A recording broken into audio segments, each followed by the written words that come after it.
Hey guys, what's up? It's day 14 of 100-day monk mode challenge, and it's windy. Sorry for that, but we're gonna dive right into our insights.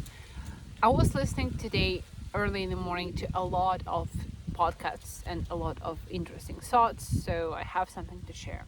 First one: don't use labels. Know yourself. When people are asking, "What is your business doing?"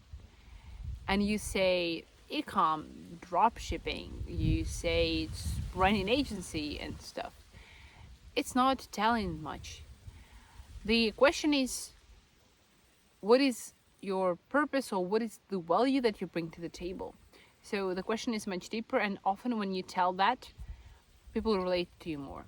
Same goes for introducing yourself personally. If you're saying, we used to labels, right? We used to put either negative or positive labels on ourselves, and then we adapt more to that label. If you're saying you're in finance, you start to dress up that way just because you put label on yourself. If you're saying I'm a sweet tooth, you justify eating sugar and your addiction to sugar just by labeling yourself sweet tooth. If you are saying that I am not lucky person, it's also labeling. If you are saying, so there are a lot of tricks that you can define yourself as, and we often do that in a negative way, and then we start believing that shit. I'm saying shit just because we say I'm a failure, and we just never try. You're a failure just because you're not a failure because you're not failing enough, you're not doing enough. So really know yourself. Do not put yourself in any other categories, because it's most likely harmful. When you put yourself in a category, it means that this category already exists, and you start copying others. Why copy others if those people already exist? Like, why do we need second Kylie Jenner? We don't need, because she already exists, so why not be the first you? It's so interesting. I set up the camera before the sun went out, and now it went out just like at the back. Fine. The next insight: what you feed becomes strong. You feed the desires, they get stronger. Like dogs, if you take two groups of dogs and you feed ones and train them and pay attention to them, they get stronger and others get weaker. That's what you do with your business. The departments that you feed, the formats of content you put out, the interactions with your clients that you tolerate, they all get stronger. So if you want to get to the premium level and you cannot stop feeding those small clients, you're doing that wrong, because those dogs are getting stronger. My mistake. Insight number 3. That's a quote by Kobe Bryant, and he said, I signed a contract with myself. No matter what would happen in my life, I would never give up. It's a powerful one. I never had thoughts like that to give up. Haven't yet had situations like that. There are people who experienced trauma and huge failures. Maybe I haven't been there, or I have been not in that serious situations. I had just believed strong enough to never have thought that. But I'm gonna give myself the same promise for the future. No matter what happens, I'm not gonna give up. Maybe I'm gonna have hard times. Why I'm saying that I haven't had a thought of giving up? Because I believe in my shit too much. I was listening to, forgot the name again. So there was a guy who started comfort hoodie brand and white. So like whitening for teas product, and he said that when he started, he was failing for first 5 years. Just got no results for 5 years. Almost went bankrupt, but he was delusional enough to keep going, and after 5 years he got the result. He's like, that's not explained by any math, by any logics, but it worked. I really hope that's, well, I really hope that my case wouldn't be as tragic, but I objectively see the same pattern. And the next insight is going to be pretty huge. These are 8 traits that show up in people we want to keep around TOO.BADASS agency. Well, I want to keep around me, I want to keep in my circle. These are traits of high performing people, just because I, without putting labels, let's not try and put labels on that, but there are people, when you see them, you know this is not a type A, not to put label again. These are the people who you want to be around, who you want to grow around. You might envy them or you might admire them, but they are doing badass stuff. They have their own initiative. They do not have to be sad told what to do. They are coming up with ideas to optimize. They are entrepreneurs in their own way. And these are the common traits that I notice in people I want to be around. TOO.BADASS branding agency, and I want to be around myself. The first one is growth mindset. Sees challenges as chances to grow. Believes skills can always be developed. More focused on the progress than the outcome. Everybody said that you can't just chase the outcome. You should be chasing the progress. Can't just wait for the outcome, for the result, if you hate the process. Actually, you can. Your life would be miserable, but you can.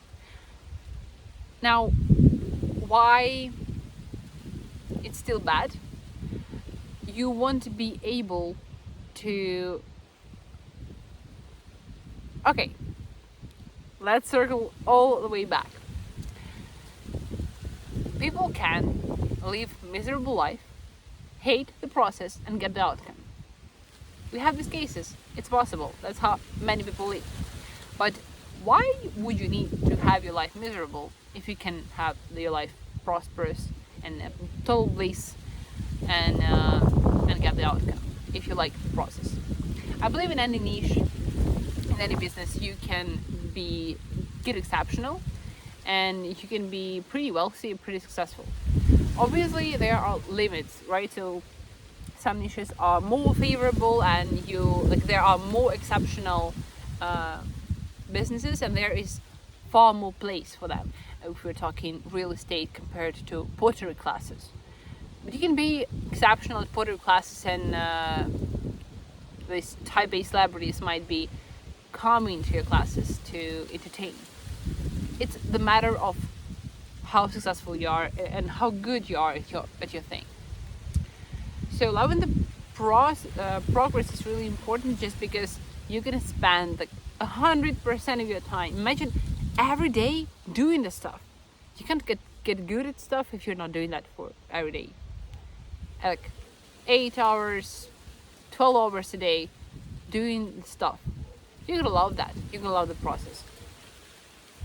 Otherwise, you'll get tired, you might quit. There is high risk.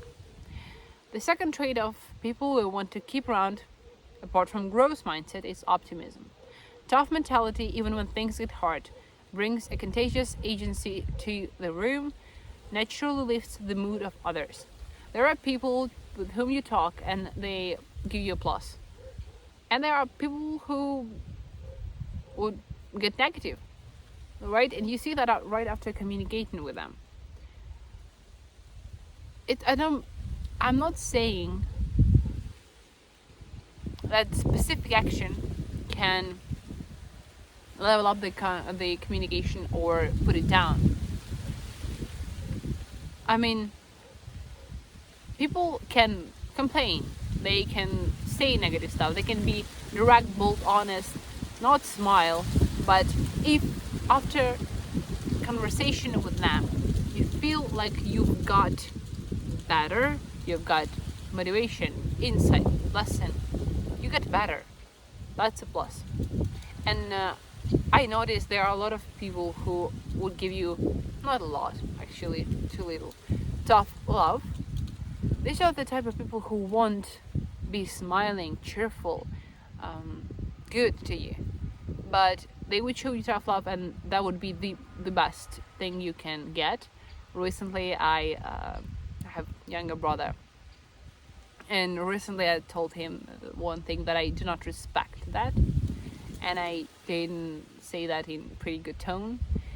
And he's a teenager, so he didn't receive my comment as valuable, important, or he perceived that as me being angry or upset or something.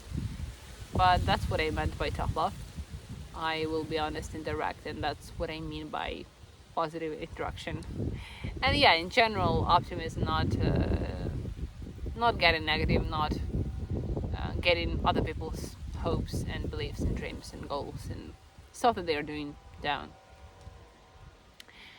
The next trait is grit. Keeps pushing despite obstacles, bounces back quickly from setbacks, and refuses to quit no matter the difficulty. The next one, fun to work with. Adds a sense of humor and lightness, gives off positive energy, makes the team environment better. I think fun is really important in business because of personal connection. So people are easy to get manipulated while they are on emotions.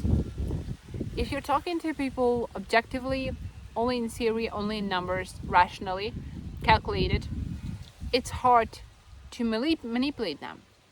If only you can bring in different emotions, and positive emotions are really good for manipulating the other party without them noticing that. So the compliments, the fun, the jokes, I'm not saying in a negative way, just right off the top of my head, I had a thought that those people who are naturally good at being the soul of the company, who are naturally good at pulling out jokes and creating the atmosphere, they can be awesome salesmen or managers at the office or HRs or people who can handle people and manipulate them. If there are people outside pulling out compliments and making you feel good when you're around them, most likely they are manipulating. Some naturally, some artificially, but that's the common trait. And this fun to work with, I meant in a positive way, right? Totally different topic. The next trait is constant learning. Always chasing improvement, actively asks for feedback, keeps expanding their knowledge and abilities, stays humble and curious. Recently, I'm talking a lot about like my family stuff today. So I've been putting out content for a long time, and I know that it's not highly edited and it's a lot of conversations and stuff. It's useful, but not many people watch it just because it's not that engaging. It's not that fun, right? So I asked my little cousin, what does she think about the content? She's like new generation, totally young and small, and but she knows stuff. You know, those kids who are so advanced. I'm afraid of the young generation. And she really saw that. She's like, no, the quality of the videos are good. The subtitles are really nice. It's active. You are talking really good. In the earliest videos, I was talking like, I would use the filler words. I wouldn't be active. I would be shitty. But I improved with practice. And the one thing that is missing out of the business content is editing and showing, actually. Not just talking, but showing the cases, the process, the analogies that I'm talking about, the documents, all of that. So I'm trying to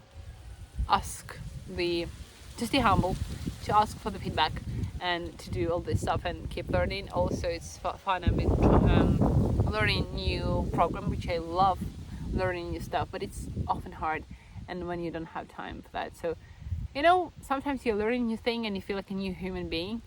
It's really awesome. It humbles you down. You suck at it first, but you're getting better. You're always growing. People who learn, the best. Trait number 6, responsibility. Takes full ownership of their work, cares about doing things really well, regularly goes beyond the basic requirements. About responsibility, if you are not